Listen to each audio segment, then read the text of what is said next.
Hello, my name is Sharon Havelka, and thank you, Dixon, for having this show. I'll tell you a little bit about my pieces. The first one is shield. Shield is made from the traditional quilt pattern called the hexastripe pattern. When I first learned to sew, my mother-in-law taught me this pattern, and it's just you sew several strips of fabric together, and then you cut them in a 60-degree triangle, and then you sew 6 triangles together to make a hexagon. And I really liked this pattern. It's very simple but very effective. And then I learned that you can rearrange the stripes to create different patterns, which kind of broke up just the rigidity of pattern. And then I kind of use a little bit of color here and there just to kind of, again, break it up, kind of give a push-pull to the pattern, and just kind of rearrange them and then sew them all together flat and quilted it flat. I knew I wanted to make it shaped, but I didn't know how. So I just folded it different ways until I came up with the shape that I liked. And so it's just sewn at the top corners, and then which kind of creates this natural curve on the bottom. And I was like, oh yeah, that's a shell. And I like the fact that it was just very simple yet very effective. So I named it Shell. But then I thought that was kind of very introverted, so then I just changed it to Shield. And I thought, oh, that's a little bit more overcoming, a little bit more powerful. And then it's been oiled to kind of enhance the colors, and it's spray gloss, which kind of gives it this kind of hardened finish. And we'll go to the next one. This is leaves. Normally, I don't really know what I'm going to make. I just sort of make a bunch of hexagons. I think about the color pattern. I was like, I want to work with these colors, and then I make the hexagons. I make something flat, and then I just start shaping and see what shape comes out of it. And I've made several. But then I was like, oh, I want to make 2 quilts with opposing shapes. I want them to come off of each other like a mirror. And I was like, well, how could I do this? And I'm not sure, how I'm going to fold this, but I was like, I'm going to try. So I just gathered together some colors, and instead of doing the stripes, I just made solid triangles, and then turned those triangles into the hexagons, and then sewed the hexagons together into, again, another flat shape. Somewhat arbitrary, because I really didn't know how I was going to do this, but the flat shape just kind of, and then it comes down to the bottom. I was like, well, I'll just give this a try and see what happens.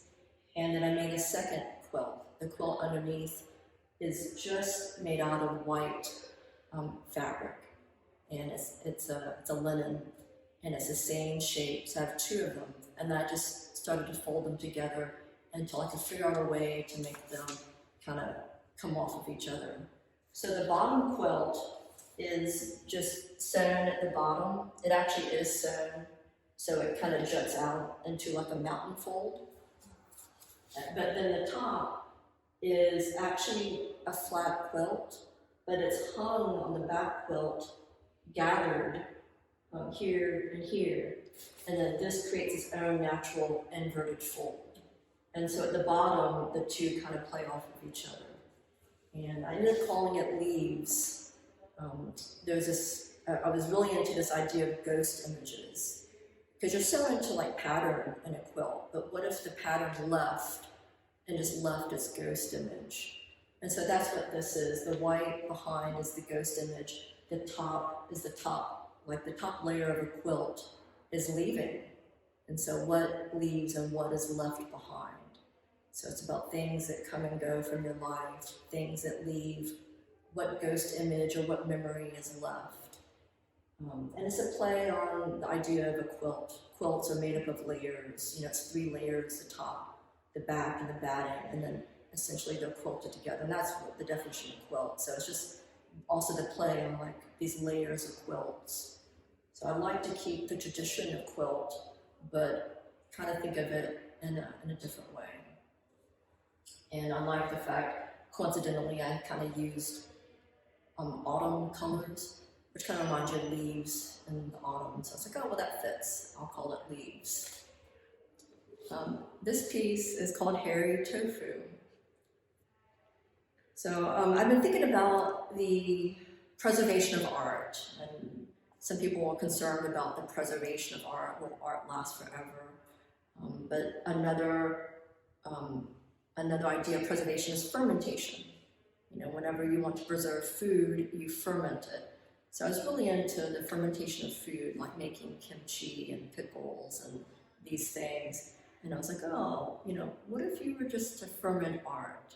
And I've made a piece before, many years ago, where I took copper, it's a building material that was left over, it's copper sheeting we use for, and I've pickled that like in vinegar, and it changes over time. And sometimes I'll leave fabric out to like rust and mold, and it's about showing how time erodes and affects and what it does to things. So just this idea, I'd always really liked this idea of the fermentation of art, which would be a way to make it last forever. And a lot of times when I pull prints off of fabric, I'll use vinegar, because vinegar is a way to like make stains stay. So I'll do like coffee dyed fabric, but I add vinegar to the coffee to make it last, or tea or turmeric, I'll add vinegar to it. So essentially I am fermenting my art. And in the past I've made various things like out of, with embroidered quilt, like little mossy things, like I'll make landscape fabric. So all this I had been thinking about. And then I came across these pictures of actual fermented tofu. So people make tofu, they leave it out, and it naturally gets inoculated through the air with this bacteria, and it grows these little wisps of hair, like cheese. You know, so Roquefort is made this way, blue cheese is made with mold, or like penicillin. And so this beautiful wisps of hair, and there's squares of tofu, and I was like, oh, I have to try and make this. So again, I usually don't know what I'm going to make. Usually I kind of start from color and I end up in concept. But here, I knew I really wanted to make this piece. And a lot of times I struggle with that. But for this piece, it just came together really fast. And so I've been playing around with these vinegar prints. So on this, in the middle, you can kind of see this pink kind of stain. This is a vinegar print I pulled from this book. It's a silk-covered book, and my uncle and aunt had their 50th anniversary, and this is a long time ago. My mom, they went to Texas to this party, and they gave out these books, sort of like at the party, just like his favorites. So they're like these little writing books, they're blank, but the outside has this kind of red silk pattern on it. My mom gave me a bunch of them for the kids to draw in, and we drew in some, but then mostly I just stashed them away in my art stash and had them for probably 10 or 15 years. And then we were doing Easter eggs probably, 7 years ago. And there's a dye where you can take silk ties and you dip them in the vinegar. You know, you wrap the egg with the silk tie, put it in the vinegar, and you get the pattern.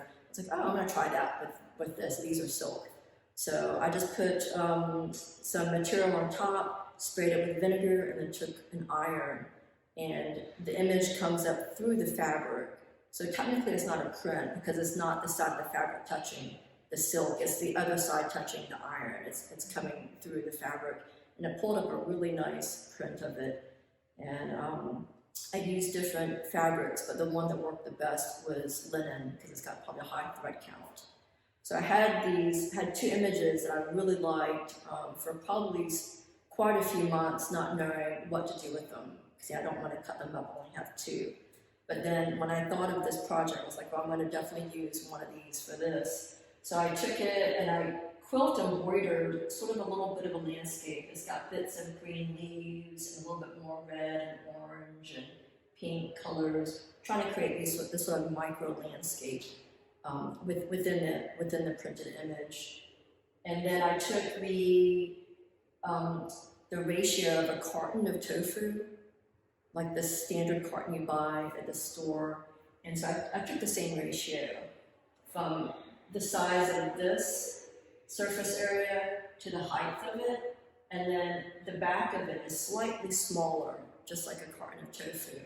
And the sides are striped, and if you look at a carton of tofu, they'll kind of have these indentions on the side. And originally I had it pretty taut, I had like shoved a box inside, but then if you've ever like fried just a little square of tofu, when it cools, it just kind of sinks a little bit in the middle. So I was like, oh, I'm gonna do that to this. So I just kind of sunk it just a little bit in the middle. And then I was like, okay, now I gotta make this mold. How am I gonna make these wisps of mold? And I tried different things, stuffing, different battings, threads, a bunch of thread, and I really didn't like any of it until I found this, had this spool of string. I think it's kite string, again, in my stash of art supplies that I might have been carrying around for 10 years, who knows. And so I said, well, let me just try this. And I'm pretty sure it's made out of cotton. And so I just kind of sew a long piece and sew it in and out, so it's halved. And then I just took some tweezers and just kind of pulled it apart until it created these wisps. And the cotton held up really nice, like it didn't fall over like thread. I could get it a certain height, so I got it as tall as I could before the weight of it did start to fall. And this was kind of the height of it. And I like how it pretty much stayed. It doesn't really flow with air, it doesn't lean over. I just really liked the way that it holds its shape. And then, you know, it's like just the right amount of covering. I didn't want it to be totally covered, of course. I just wanted it to just kind of start to grow. And then I made this to go on the back of it. Normally when they make this fermented tofu, it's laid on strips of bamboo. And so I wanted something wood behind it, not necessarily the bamboo, and it's not necessarily slats, but just something a little bit wooden, just to kind of play off of the fabric. Thank you.